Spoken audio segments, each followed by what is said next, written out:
And let me just say this about fatherhood. I've always felt that what you do is so much more important than what you say. I mean, I picked up so much more from my father and my stepfather, from the power of their example and than any preaching that they did.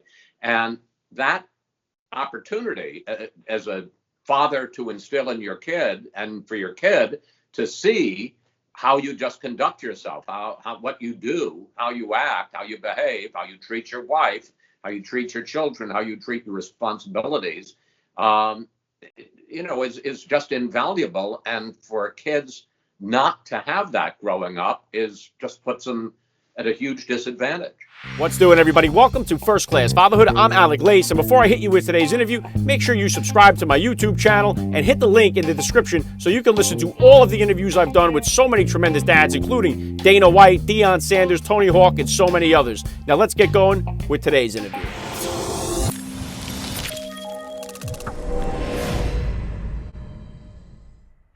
Joining me now, First Class Father Chris Wallace. Welcome to First Class Fatherhood. Well, I have to say, when I told my kids, and welcome to you, Alec, that I was going to be on First Class Fatherhood, they said, first class? So I don't know if they think I belong here. Well, on this show, you belong there. So let's start it just like that. How many kids do you have and how old are they? Well, I've got 6 kids, 4 of my own, 2 stepchildren, but they're all kids. And then I've got 8 grandchildren and a 9th on the way. So fatherhood and grandfatherhood. Wow. Yeah. Well, congratulations on the new one coming. And obviously you've had a lengthy, successful career here in the media, but it's just a simple capsule form. Hit my listeners with a little bit about your background and what you do. Okay. Well, I've been around a long time. I'll try to do this as fast as I can. I graduated from Harvard in 1969. I went to work in newspapers first for a few years at the Boston Globe, then local TV.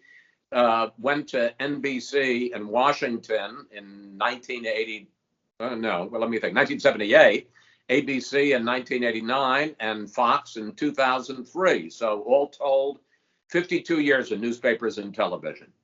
Wow. Incredible stuff, Chris. Now take me back to the beginning of your fatherhood journey here. About how old were you approximately when you first became a dad, and how did becoming a father kind of change your perspective on life?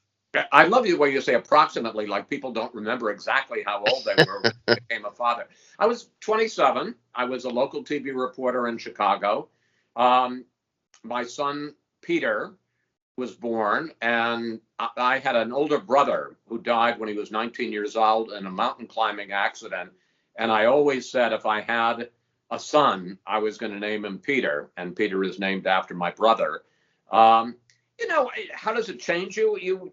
You realize, I mean, marriage is a commitment, a huge commitment, and jobs and mortgages and all that. But when you have that tiny little baby, you think, I'm responsible, well, obviously for, until they become self-sufficient, but really for the rest of your life. I mean, my eldest is now 46 years old, very successful investment banker in New York, but he's still my kid. Yeah, very well said. And what would you consider to be the top values, Chris, that you hope to instill in all your kids as they were growing up? Well, I mean, in a moral sense, I think honesty, responsibility, morality, do the right thing. In terms of work, I've tried to instill a strong work ethic. I'm sure most of your viewers know my dad, Mike Wallace, and one of the things that I always, and actually it was my older brother, Peter, who very much taught me that you never trade on your father's name. In fact, you don't even particularly want people to know it because it just sort of complicates and colors how people see you. So, that was always something that I kind of kept under wraps. And, I kind of instilled that in my kids is, look, I'm somewhat successful and somewhat famous and don't ever trade on it. You're on your own. I love you and I'll do anything I can to support you, but you've got to work for it and accomplish it on your own. That was really kind of been a trait of our family. And I have to say they've all pretty much lived up to that. Yeah, very well said. And one thing, Chris, that I talk about on this podcast a lot, and I wish was discussed a lot more in the media, is the fatherless crisis that we have going on in our country. We got so many kids are growing up without a father or a father figure in their home, and it's having a devastating result on our communities and on our society. And I wish, like I said, it would get more play in the airtime. In my opinion, it's the number one social issue that we're facing in our country. I think we're trying to solve all these other social issues, but if we don't get to the core of this, which is our nuclear family units, I think we're just running around in circles. What's your take? I couldn't agree with you more. You look, and let's face it, it's particularly an issue in the Black community. And I think, it's huge. I like to think that I was a positive, I'm not sure that I always agree, but, that I was a positive presence in my children's life and both in terms of, and let me just say this about fatherhood. I've always felt that what you do is so much more important than what you say. I mean, I picked up so much more from my father and my stepfather, from the power of their example and than any preaching that they did. And that opportunity as a father to instill in your kid and for your kid to see how you just conduct yourself, how what you do, how you act, how you behave, how you treat your wife, how you treat your children, how you treat your responsibilities, is just invaluable. And for kids not to have that growing up just puts them at a huge disadvantage. Yeah, well, I couldn't agree more, obviously. And you got to promise me here, if you get the next presidential debate, you got to ask them candidates, hey, if you become president, what is your plan to help heal and strengthen our nuclear family units and solve this fatherless crisis? It's a good question. I mean, we do have a tendency to talk a lot about immigration or the economy or some foreign policy problem, but those kinds of deep-rooted social issues. I would say that President Obama was pretty good about that in terms of, being a Black man and my brother's keeper and all of that. I think he was very involved in the idea of fatherless kids growing up in the inner city and what a disadvantage, what a burden that is on them, what a handicap in terms of putting them behind. It's one of the great, I've thought about it a lot. It's one of the great social problems in society today. Yeah, agreed. And bringing it back into you as a dad here, what type of disciplinarian were you, Chris, as a father with the kids growing up? And is that different than the discipline style you grew up with? No, I think actually it was the same. I mean, not to say that I'm totally against spanking or anything, but I really didn't do that. I think I remember spanking my youngest daughter once. And we talk about it every once in a while because she was about, 6 or something and ran across the street without looking. I mean, that's the only time I think I ever did it, not for discipline, just in things where I thought they were a danger to themselves. And, I don't know. It's funny because I make fun of my eldest son, Peter, a bit, because they have timeouts and the kids are back from the timeouts before he's back from the timeout from putting them, in their room.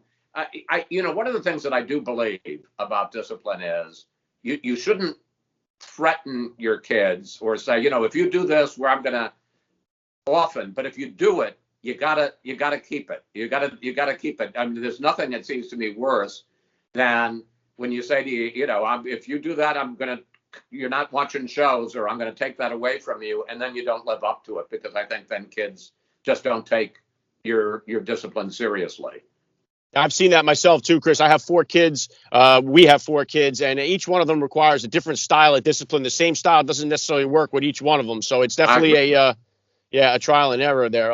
Let me jump into your new book here, the Countdown Bin Laden, second book in the Countdown series. I've had the honor of having Navy SEAL Rob O'Neill on the podcast here. I'm actually scheduling with him again to come on. There's been a lot of coverage about the mission to kill Osama bin Laden. What makes this book different than the rest of the coverage that's been out there about the mission? Well, I think 2 things, and thank you for asking, Alec. One is that I think the timing is better. It's 10 years later. Some of the stuff that was classified isn't classified. And I think, there was a lot written right afterwards, but as I say, a lot of it they couldn't be told because it was still pretty secret. The other thing is that a lot of the key figures wrote a chapter in their memoirs about it, but didn't delve into it. And when I started working on this, I knew I would have access to everyone from CIA Director Panetta to Secretary of Defense Gates, Secretary of State Clinton, Bill McRaven, the head of the Joint Special Operations Command, Rob O'Neill, the man who killed bin Laden. And, I think they, 10 years later, take justifiable pride in what they did. And we're probably more willing to talk about it than they had been in the past. So that's in terms of the input that I have. And there are just a bunch of stories that have never been told before. But I also think it's the way I tell it. This countdown series is a history thriller, if you will. This is going to sound very presumptuous, but I think we tell history the wrong way, which is to say, well, we all know what happened. Now let's talk about why it happened. Well, the fact is that when it happened, as it was happening, the people there didn't know what was going to happen. And so it starts with on August 27th of 2010, when some operatives case officers at the CIA come to Leon Panetta and say, what, we all have thought that bin Laden is hiding in a cave. We think he may be in a big compound in a suburb of Islamabad called Abbottabad, and hiding in plain sight. And it goes on from there to the discussions in the White House and what to do. And then the Navy SEALs being brought in and practicing for the mission. And then on the helicopter. So it is a thriller as you go through. And the biggest compliment I've been paid, Alec, is that people say to me, I know how the story ends, but I was on the edge of my seat the last 100 pages because I wanted to know what happened next. It's a pretty good yarn. Awesome. Yeah, I'm definitely going to drop a link in the description of this podcast so my listeners can tap the link and get over there. I'm fascinated by the mission. I love the Navy SEALs. I've had over 60 of them on the podcast here. I'm just fascinated that we have men like that in this country that exist. It's just, I've gotten to know so many of them, and I'm just blown away by their humbleness, and it's just incredible stuff. So I look forward. Now, would you have another book in the Countdown series in the pipeline, or is this what's going to be the next coverage? Well, the first one was Countdown 1945, and that was about Harry Truman becoming president when FDR dies and finding out for the first time about the Manhattan Project, and then the 116 days until he decides to drop the bomb on Hiroshima to try to end World War II. Then Countdown bin Laden. I'm still on the book tour, if you will, trying to sell this one, but I absolutely plan to write another one. I haven't figured out what is worthy of the subject. So if any of your viewers have ideas, send them to me, send them to you. You can send them to me, and we're going to do one of them because people really have responded to them. It was number 2 on the New York Times bestseller list. I'm pretty excited about that, and I enjoy writing them. I just love. I mean, why I got in the news business in the first place is tell me a story. So I love telling stories. Yeah, very cool. Well, I look forward to seeing what you come up with here next, and then bringing it back in here. Like I said, I have 4 kids. My oldest is only 15. My youngest is my only girl. She's 7. And I'm not really in a hurry to get into this next stage that's coming for me as far as dating and the peer pressures and all that stuff that come with it as they grow into young adults here. You've been there. You've got, I think you said, a 9th grandkid on the way here. What kind of advice, or how did you kind of handle it when your kids became old enough to start dating? Well, I would say that of the 6, I have 3 boys and 3 girls. The 2 of the 3 boys, including the eldest, he'll kill me when he hears this, were kind of nerds, so that wasn't a big problem in high school when they started dating. The third, the youngest son, it's funny. My wife and I would go to bed, and there would end up being a party going on in the basement after we'd gone to bed. So I would end up going downstairs. I knew everybody in his class in high school because I had kicked them all out of my basement, family room. The girls, I shouldn't, I suppose I shouldn't indicate that there's a double standard, but obviously you worry a bit more about daughters. Look, it's like everything with kids. If you have instilled the right values in them, I can't say that they didn't ever do anything goofy, but if you've instilled the right values in them, they know right from wrong, they know personal responsibility. I will say this, though. I was very lucky because I'm not much older than you, and my kids are that much older than you. My youngest is just turning 32. My youngest son, the one who I used to have the basement parties. But, we didn't live with as much of the internet. And, today with Facebook and Instagram, and I just think that would be an awfully tough way. I really am happy I wasn't growing up with all of that social media around where you could, as opposed to imagining all the parties you weren't invited to, now you can actually see all the parties you're not invited to and all the social pressure and all of that. So I was lucky in that regard, but I'm kind of aware of it now with my grandchildren. My eldest is 15 years old. Okay, very cool. Yeah, like I said, I'm in no hurry to step into it, but I'm trying to gain as much knowledge as I can now to prepare myself mentally for what's coming my way. So this all is very therapeutic for me and very good for me to prepare myself. Now, obviously, you've had a legendary career here that spans a couple of decades, and in front of the camera in the news business here. Your legacy is pretty secure there. But what would you want your legacy to be as a dad? That my kids are good kids. I say kids, they're all grown-ups. Good individuals, happy in themselves, happy in their own skin, honest, moral, decent, what you'd want for anybody. And that, maybe someday they'll say, I'm worthy of being first class fatherhood. Yeah, I love that, Chris. And what about just real quick, a quick hitter on being a grandfather? What has that experience been like for you, making the transition from dad to grandfather? Well, I'm not going to say anything terribly original here. It's pure joy. You have all of the joy, none of the responsibilities. When they're babies, they fill their diaper, you can hand them to your son or your daughter and say, I think they've got a problem there. But, it is just, and I said, there's also a sense of legacy that, that sort of your imprint, your presence, your memories of you will go on long after you're gone. So, I mean, it's just wonderful. My son today, he was dropping my second youngest grandchild, Jack Wallace, off at pre-K.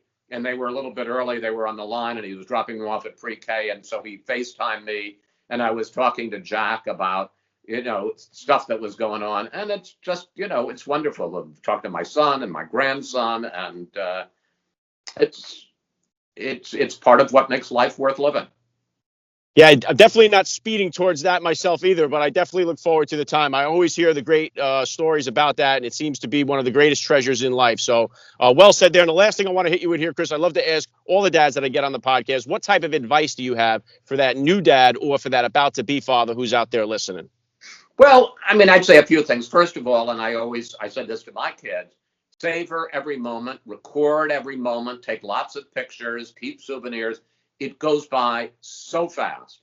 I mean, I see, I'm living it now through my grandchildren, and Jack, for instance, who's just turned 3. And yesterday he was a little baby, and now he's a 3-year-old. We talk. He's a person, and it just goes fast. So savor every moment. And again, I would say it's not what you say, it's what you do, and kids will pick up and.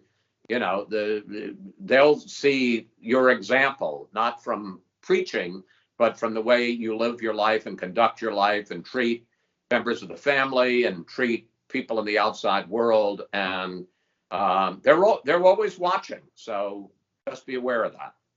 Yeah, very well said. I love the message. I got to say, Chris Wallace, you are a first-class father all the way. And thank you so much for giving me a few minutes of your time here on First Class Fatherhood. Alec, thank you very much. Honored to be. I want to be on that back wall.